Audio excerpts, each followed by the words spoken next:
Hello, welcome. This is your full moon reading. Happy full moon in Aquarius. We've got the full moon coming up on Wednesday. And I apologize in advance. My office is rather sauna-like today. It's very warm here. And if I run this window air conditioner, it's really loud on the audio and it's all you can hear. So I have a little fan on my desk. So if you can hear the buzzing, I apologize. But yeah, it's really warm in here. We love the heat and we love summer, but oh my goodness, it is warm.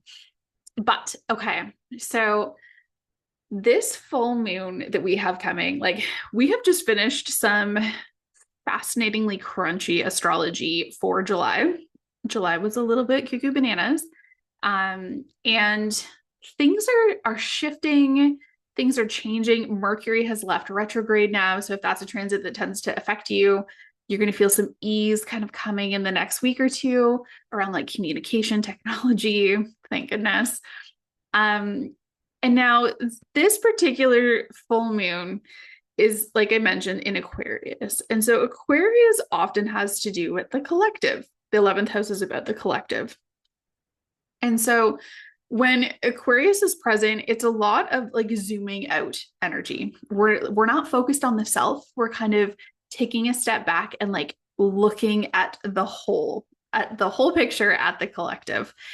And full moons in general are about illuminating. They illuminate things for us to kind of, to let go or to move forward from. We have a lot of astrology going on right now. It's not quite as intense as it was a couple weeks ago, but we still have a lot. I'm not going to get into all of it. I'm not really an astrologer. I dabble. I know enough to know that I don't know a lot. However, I will tell you the major themes that you'll likely be picking up on. And if you want a deep dive on astrology, there's a lot of amazing podcasts out there that do a much better job. So some of the themes I am feeling for this full moon, there's a lot of energy of like expansion and possibility. It's this like, I don't know, I just get this like little like magical like shivers. It's like, ooh, there's so many possibilities. This is happening from the sun is conjuncting Jupiter, which is the planet of like expansion and abundance and growth. And so there's this energy of like sensing there's more. The sun is the self, it rules the self. The sun is kind of like who you are.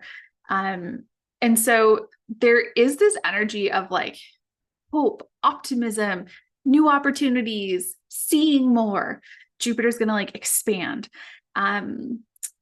There is always like a caveat with Jupiter. Jupiter expands anything. So it can expand good things and it can also expand challenging things. So just keep that in mind if you are feeling like heightened anxiety or like a little bit more stress about these expansion and possibility of like, I don't know what it looks like. Oh my gosh, there's like, I know there's something coming. Like try to just like ground in that energy if you can. But that's an exciting energy to sit in, first of all. We also have like an opposition happening with Pluto, the planet of transformation. And so we have this energy of like being really excited and lit up about possibilities, but there is that underlying current of like there can be fear there. You need to release, right? And like full moon, all about releasing, but it's that energy. Pluto is very much about like something needs to change. It's the planet of death and rebirth. So like the old version of you needs to like die. You need to release it so that you can step into the new version. So there can be a little bit of sort of that energy coming up. I know for myself, I'm recording this a couple days before the full moon. But the number of like old karmic relationships in my life where the door is firmly closing in the last couple days has been fascinating. And it's not necessarily relationships or connections that I'm still holding on to. There has just been like a little bit of like a thread still there. And those doors are firmly closing for me in the last couple days. So I was like, ooh, this feels very Pluto. My own personal Pluto is also being heavily aspected right now. So that's also part of it, but it's very interesting. Okay. We also have, if anyone's been on like TikTok or anywhere near social media and you follow astrologers, Saturn's in retrograde. It's everywhere. You have to be under a rock to have missed it, really, if you follow any of these creators. So, what does this mean? Basically, anytime a planet goes retrograde in the sky, it looks like it's moving backwards. So it just starts to slow. And this can be frustrating. Like Mercury retrograde, always super frustrating. But it's an invitation for us to slow down and sort of like re-examine things. So Saturn is typically very focused on like, what are you building? Okay, like sustainability. So it's kind of like a foundational review, slowing down and looking like, is what you're building supporting where you're going? Any of your like commitments, habits, boundaries, anything like that. Do we like these? Are they helping us? Are they getting us to where we want to be going? It's kind of like this internal audit. So you want to like go into your internal world and sort of like feels very like Saturn, but like have your little checklist and go through and see, are all of these things supporting me in where I'm going and what I'm building? And it can be frustrating that there's this slowdown that kind of forces us to like, so we don't like often, I have a lot of Aries placements, so I want to like leap ahead and go do the things, especially when we're feeling this like Jupiter and like the sun energy is like, oh, it's so exciting. Like there's so much here. I can't wait. And Saturn's like, before you go, let's just like slow down and make sure that like we have like we packed everything we need kind of thing. So it's just about like making sure you're building a strong foundation before you take that leap, before you jump into something. Okay. We do also have the sun aspecting, I believe it's a sextile with Uranus. So Uranus is like sudden insights, expect the unexpected. So you might just get these like aha moments, seeing things from like a completely new perspective, or just like a really unexpected solution to something that can kind of happen. It's like breakthrough energy with Uranus. The sun's very busy. We also have the sun trining, I think it's Neptune. So the sun is very active during this as well. And so when the sun is trining Neptune is sort of like dreams, intuition. So you're going to find you might be dreaming more. You might be seeing a lot of synchronicities. You may find it easier, depending on like your own chart, to like access your intuition and like your spiritual connection. And this could be a really beautiful moon for, you know, if cards, like pulling cards is part of your practice, meditating, reflecting, journaling, and just really getting like that heightened intuition, and then paired with some of those like breakthroughs from Uranus energy, could have a lot of like beautiful things coming through. What else do we have going on that I want to mention? We do have some like relationship-y tension things happening with Venus and Mars. There's a square happening there. So your desire and your action aren't aligned. So Venus is like what you desire, Mars is taking action. And when they're squaring, they're kind of like it's not like a pleasant aspect. They're like there's tension there. So this can cause like frustration in relationships or creativity or motivation. Anything that either of those two govern. So like Venus would be like desire, relationships, love, creativity, beautiful things. And then Mars is going to be like the doing, like your motivation, your, you know, just your drive. Those things can be, there can be challenge there. Okay. So this, however, like every challenging thing, there is an opportunity for learning. This is going to, you know, provide an opportunity to learn how to balance like receiving, which is very Venus, and pursuing, which is very Mars, because there's a square there. It's like both need, you need to kind of examine both and what's happening there. You know, overall, I do feel that like this is the thing, like there's always like challenging aspects and like positive, beautiful aspects, and everyone's chart is so different and how it affects you. Um, I know for myself personally, I've really been feeling there's also like a Mercury squaring Saturn transit happening right now.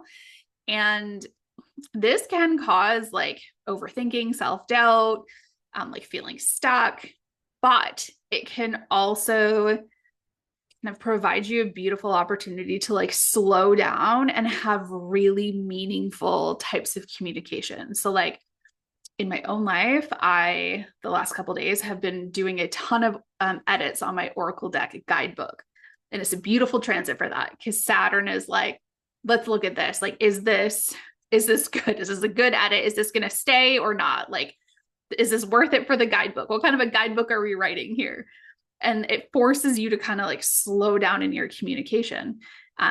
Like other ways this could come out is like maybe you have a really good relationship talk, right? Where like it allows you to like slow down that communication and also look at it through the lens of like not volatility. It's not like it's like squaring Mars or something. It's just like, hey, let's slow this down. Is this working for everyone? Right. So overall, like depending on like what you have going on in your world, generally you may be feeling like something needs to change. You're kind of outgrowing your current situation and you need to release some things before you move forward, before you're going on to the next thing. That Pluto aspect is very much coming up for me right now as I'm talking. And like ultimately too, it's like if you feel that resistance or you can kind of feel that, it's like this doesn't feel good or like this isn't easy, this isn't what I want to be doing, that's information too for you to kind of like take a step back and re-examine why do you feel that, right? Because generally where there is that like friction or that contraction, it's there for a reason. Okay, so let me just make sure I have them all. I was doing edits earlier, so I have like oracle cards everywhere because my process is slightly chaotic. So let's just make sure we have them all. I think so. I like pull out the cards that I'm working on, and then as I'm done working on them, I like move them off to the side. But my desk is like pure chaos right now. But that's okay. We are making magical things. So, okay. I think we got it all. Okay, so here we go. I'm gonna pull a couple cards and see what energy wants to come through today. Aquarius is interesting. It often gets a reputation as like not being a very intuitive sign. But interesting. Sorry, my thought card just jumped out. Of not being a very intuitive sign because it's an air sign. And Aquarius can be a little aloof sometimes. They're not like the warmest and fuzziest of signs. But the story behind Aquarius is, it's the community like ran out of water. And so Aquarius got this vision of where there was water and everyone's like, you're insane. And they're like, I got you. Don't even worry about it. I'm going to go get the water.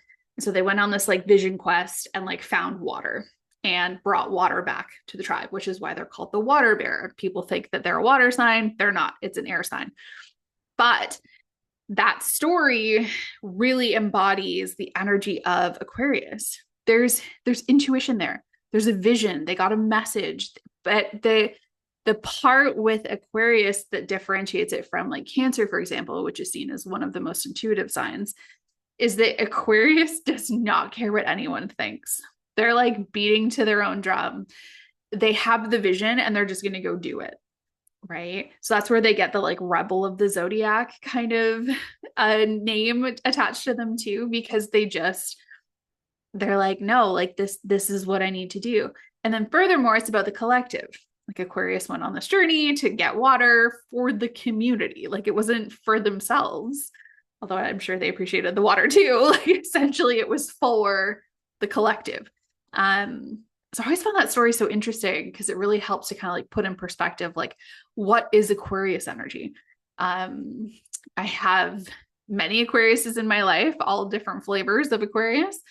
And I do find a lot of them very intuitive. So it is a very intuitive sign. So do not, be afraid to like really tap into like your intuitive side during this transit, especially with those like that Neptune transit. And Uranus kind of playing around in there can really bring those in, like create like creative downloads and sudden insights and things like that. So, anyways, got a little distracted. We got the coin. Now, the coin is part of the keys. And now the keys are kind of asking you, it's like, what are you being asked to do? Okay. And it's a card of like participation. So, like, how can you participate in your becoming, basically? The guides are more like archetypal or metaphorical sort of energy. The messengers are giving you like messages. And it's a lot more of like leaning into like the natural world. The keys are coming through very much like, hey, there's something here for you. And now the coin. The coin is about its value. And where are you putting your energy? And what do you value? And like furthermore, it's like, what is the exchange equal? Like, where are you putting your energy and what are you getting back from it? Right. I find it really interesting if we season this card with this Aquarius energy. It's like oftentimes we can overgive, and especially like for the greater good or to make the world a better place. And this can be like in family dynamics or like at work or whatever. You're like so focused on the collective. But is it feeding you too? Or is it just taking? And then like the other side of this card can also very much be, that, how do I phrase this? I can see it in my mind, but it's like the literal opposite of like, are you making the world a better place? Or are you so caught up in your own world, in your own experience, that that's all you can focus on? How much of your day do you spend just like getting by and like doom scrolling and just like pouring all of your energy and all of your life force into something that really just feeds you? And is there a way that you can like, I was kind of see this like give back? Like, can you like, do you have time to like volunteer somewhere? Or, I think of like a local charity I was just talking with the other day. They have like an Amazon wish list. I was like, yeah, like, let's buy a couple things off the Amazon wish list, and like just a way to like give back, right? It doesn't have to be money. It can be time. If you don't have time, like you buy some things off an Amazon wish list, like little things like, how are you, like, I just keep hearing like, how are you making the world a better place? But it has to do with like energy and exchange and value. And what do you value? What is your most precious commodity? For a lot of us, it's actually our time. It's not money. My time is far more valuable to me than anything else. And my peace. Like my peace and my time are like my two most precious commodities that I have. And so if I offer someone my time, it's something that is like, it's really important to me, So just things to think about. Okay. Let's see. Let's see what else wants to come through here.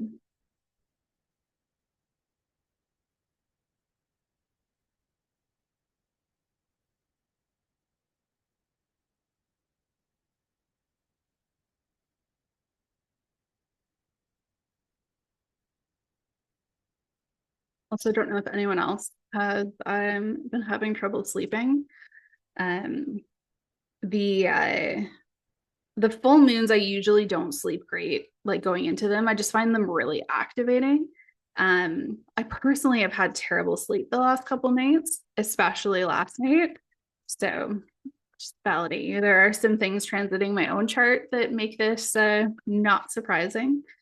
But if you've been struggling with sleep, just know that you're not alone. And not always, but often there is some sort of transit that's making it difficult to get some sleep. Usually, I find when they're activating, it's like your mind is just on overload and so excited about things. And in human design, I'm a manifester, and so I get like massive surges of energy really inconsistently. So that can be part of it for me too. But, goodness, these cards are not giving up. Ah, there we go. Of course, as I call them out, they release one. Okay, okay. Interesting. It's so funny because this is the suit that I edited last night was the keys. So I swear I shuffled. So we're getting all keys tonight, which is really interesting. Because I just went through like that entire suit last night. So they're like very fresh in my mind, but maybe that's why they're coming out. They're like really in tune with my energy. Okay. This is really interesting because this basically just has to do with what I was just talking about is the card. Oh, I didn't even show you. Sorry. The offering. Okay. So again, a key. It's a little bit farther down the line from the coin in the suit. But the offering is about it's giving. It's about giving. And it's about the idea that like the offering really truly doesn't need to be anything substantial. It needs to be something that's meaningful to you. So if we think back to, you know, hundreds of thousands of years ago when offerings were far more commonplace and we would leave offerings at like crossroads and at temples and things like that, it had to be something that was meaningful to the giver, right? And like one size does not fit all. You know, it could be like milk or a harvest or like a handful of grain or whatever was incredibly meaningful to you, because it's in the act of offering something that is valuable to you that is the energy of reciprocity, right? You are kind of giving or offering something to a deity, for example, and you're not expecting anything back. You're truly doing it just as like out of a space of gratitude.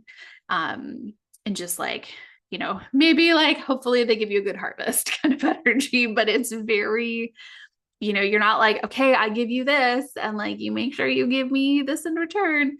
It's just like, hey, like this is just like a gift for you. So I find it really interesting that this card is coming up as I was just kind of rambling about that with like charities and Amazon wish lists. So, and again, like this energy is very Aquarius. If we think about the collective, you know, and specifically as a full moon, it's very much bringing me the energy of like, we are releasing, we are letting go. So, you know, it's like we're letting go to make room for new things. And I also very much see this card as, you know, what can you offer? What can you offer? What can you offer to the world that, you know, can help someone, can help? And it doesn't have to be anything grand. It can literally just be like, you know, I don't like pay it forward in the Tim Hortons line, like literally anything, where you're just able to give something to someone else to make their day a little bit brighter. And then that ripple effect is huge, right? Okay, let's pull another card here and see. Oh, okay, we're like jumping out right away, of course. All right. Ooh, this is an interesting one. Okay. This one was like kind of coming out earlier. So this one here, oh, I guess I should show you. Okay. Okay, so we got the midwife, and this card is one of the guides. And this is like a 180 from the energy I was just talking about. This card has to do with patience. Okay, so it's the energy of like emergence, like something is coming, but we can't quite see the full picture yet. Okay, so it's been created, it's growing, it's cultivating, but like we can't rush it. We can't rush the process. We just have to trust. We have to trust that we can hold the vision and sit in the discomfort and know that like it is happening exactly as it's meant to. Everything that is coming through, everything that like is occurring for you right now in your life is exactly as it's meant to unfold. And, you know, oftentimes when we're going through challenging times or times of uncertainty, it can be so difficult to like hold that energy, to hold that vibration and know that like it's all going to work out, like it's all unfolding as it's meant to. But a mentor of mine gave me the advice that like 5 years from now, you're going to look back and be so grateful it unfolded exactly the way it did. And this is true thus far in my life. Every single time I look back at those moments of chaos, I'm like, I see. I see how it all worked out. That was perfect. Exactly as it was meant to be. And I could not see it, have unfolded in a different way. It's perfect. So this energy of the midwife is, I think kind of differentiating us a bit from like that Aquarian full moon and a little bit more to like some of the other transits that I was talking about where, particularly like the sun and Jupiter is this energy of like excitement. Like we know something's coming. We know it's changing. There's a little bit of like that Pluto, like chaos, like death and transformation. Honestly, like while we're talking about chaos, like Uranus can be a little chaotic as well. So just like all these things playing. But it's also, as we're going through these transitions and, we're becoming the person we need to be and grieving past versions of ourselves and like moving forward and all of these things, it's so important to stay in the moment and not look too far ahead, not get too stuck in the past. Just stay here, stay where you are, and trust that it is unfolding exactly as it needs to. And that right now, this is exactly where you need to be. And you just need to hold it. It can be so difficult when we're struggling with these emotions and, challenging times to kind of like float away. We call it like disassociation, but to just sort of, you kind of go through life in a bit of a fog. And, what this card is really calling us to do is presence, to be here, to sit here in the discomfort and to feel the things, feel the feelings, allow them to just move through you and know that it is taking you where you need to be. Okay. Let's do one more here. All right, let's do like a full like waterfall shuffle. I don't know if you can see. Just like proof I do shuffle my cards.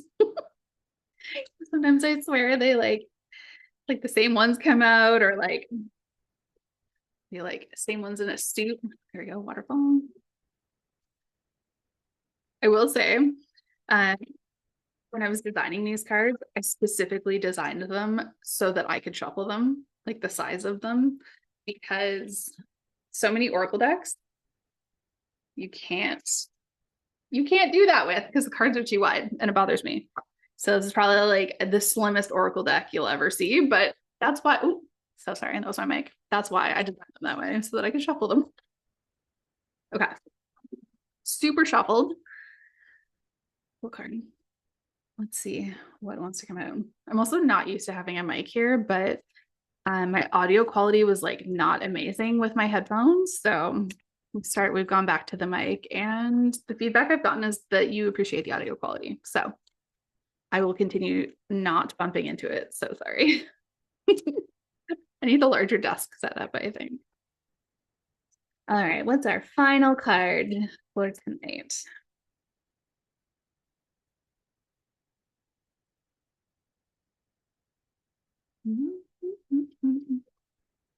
Quiet name. I find it funny. It's like sometimes you have like really strong jumpers, and then other times they just are a little bit slower. And that's okay. I also know that as a reader, it feels like it's like 800 years for a card to jump out, when in reality, it's been like 10 seconds. The time moves a lot differently when you're reading. Oh, so sorry. I dropped that one. Let me grab that. Okay. Oh, I love The Witch. Is actually one of my favorite cards. Not that I have favorites because they're like all my babies, but The Witch. Okay. Oh, this card is beautiful. And actually its definition has changed for me a little bit. The more I keep editing them, they like the definitions keep changing. But this one I really enjoy. So this card is about like co-creation and connection and realizing that you are like connected to something outside of yourself. And it's this beautiful realization when you realize that like you have the power to like co-create your reality, to work with the universe or with source and to create the reality that you want to live in. And furthermore, it's like we are all source. Like we are all connected and we all together can work together to create. Oh, now I see what this card's coming through. Here we go. So I was like, this is Aquarius. Like, this is weird. I get it now. Okay, just clicked. So we are all source. And if we are all like the divine and whatever your beliefs are, like if you believe in God or source or spirit, but we are all like a version of God, of source, of spirit. And we all have the ability to co-create like a beautiful reality. And so it's like if we work together and we co-create together as a community to create a world that we all want to live in, oh my gosh, just so beautiful. I get chills as I'm talking about it. That's the energy of this card because we're seasoning it with a bit of Aquarius energy. And if that's like the long-term vision of like everyone working together to create this like beautiful new world where everything is like everyone's needs are met and everything is just beautiful. How do we get there? It's like individually, you need to connect to your own power. You need to know who you are. You need to be able to like trust in your own divinity and your own ability to co-create the life of your dreams and to manifest and reconnect to your magic. And then from there, we reconnect with other people who have reconnected with their magic. And then slowly it's like, I just see it as like all these little like balls of light and we all just sort of sync up and like, it's this beautiful energy. It's like, like makes me emotional just tapping into that frequency. So this card is really coming through with, I'm just hearing like it starts with you. It starts with each and every one of us to, as much as we can, it's like awakening to that realization that, you really can make the world a better place. You can make the world exactly how you want it to be. It just starts with your own world. Like, can you make your own little bubble, your own world, what you want it to be? What needs to change? What needs to leave? What's disturbing your peace? What's the loudest squeaky wheel? And I was actually having this conversation with a friend of mine at lunch today, and I was talking about the fact that like when I removed such very large disruptions of chaos in my life and started living a more like peaceful, aligned life, it suddenly became so obvious to me like what things were disturbing my peace and what was causing chaos in my world. Because when you're so used to living in chaos, it just becomes normal and you don't notice it, you don't hear it. It just is. It's just, yeah, it's just your normal. You learn to function at that level. But over time, as you heal and you really connect in with your peace and remove those toxic relationships and friendships and all those situations that are just like sucking out your life force, your world becomes a lot quieter. And you really start to protect your peace. And in there, you start to notice, you're like, oh, that's causing a disturbance over there. It's a little disturbance and it's not as big as like the tsunami that was over there earlier. So I didn't notice it before, but I notice it now. Right. And then from there, you're able to kind of like sort of like prune a little bit is what I'm seeing. Like, just kind of like prune off those. If anyone's a gardening person, it's like the suckers on a tree. It's like sort of like prune them off. Because overall, it's like this energy is just so beautiful. It's really about like, can you make your world what you want it to be? Can you get rid of that chaos or those things that don't light you up or that deplete your energy? And can you make your world what you want it to be? Can you, envision the life that you want and the frequency that that life exists at? And then can you get your frequency to match that one? That's tricky. And then furthermore, when you wobble, can you get back there? Can you realign yourself to that frequency? That's the message that's coming through here. Because, so often we like, oh, it can be so difficult with the mess the world is in right now. We start to feel like we're powerless. We can't do anything. Here's one person. What are you going to do? I'm not anyone like important. I can't go like change laws. It's like, but you can change the world. You can change your world, and you can change the world of everyone that's connected to you just by changing your world. The more you connect to your like inner peace, your sense of calm, you start to bring just like beauty and magic and wonder back into your world. It's infectious and it starts to spread. And then other people that are like connected to your world start to feel that. It's contagious. And then it just lights their world up a little bit more. And then before you know it, it's like everyone's worlds are getting lit up little by little. So that's the message that's coming through with this card. It's not where I thought it was going to go, but I absolutely love it. Okay. So taking a look at all of these cards together, the themes are really, really strong. A lot of Aquarius energy, reciprocity, energy, making the world a better place, basically. And how can you do that, right? It's about like, really noticing where you're putting your energy, noticing what's not reciprocal, what's draining you. And then also looking at like, what do you have to give, right? Like, what can you offer? And then, can you hold the vision? Can you hold the vision and stay present in discomfort and in the, the kind of like the trenches of getting to the vision, the long-term goal of where you're headed? And then the last card is really about connecting to your own power and co-creating the life that you want, so that then, you can pull everyone around you up to a higher frequency. So I hope you have a most magical full moon, and I hope it's treating you kindly. And I look forward to connecting with you. Oh my goodness. I look forward to connecting with you. Mercury is definitely squaring Saturn. In 2 weeks for the new moon. I will talk to you then.